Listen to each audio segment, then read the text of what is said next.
যখন কোনো বান্দা সূরা ফাতিহার একটা করে আয়াত বলে আলহামদুলিল্লাহি রাব্বিল আলামিন, সঙ্গে সঙ্গে আল্লাহ জবাব দিয়ে বলেন হামিদানি আবদি, বান্দা তুই আমার প্রশংসা করলি। আর রহমানির রহিম যখন বলে আল্লাহ বলেন আসনা আলাইয়া আবদি। মালিক ইয়াউমিদ্দিন যখন বলে আল্লাহ বলেন মাজ্জাদানি আবদি। এরপরে যখন বলে ইয়াকা না'বুদু ওয়া ইয়াকা নাস্তাঈন পর্যন্ত যখন বলে আল্লাহ বলেন বান্দারে তুই আমার কাছে কি চাস, প্রাণ খুলে চারে বান্দা।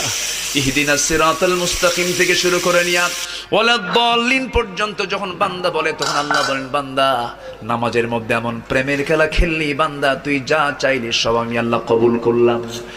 ওই বান্দা যখন রুকুতে যায় আল্লাহ তখন অস্থির হন।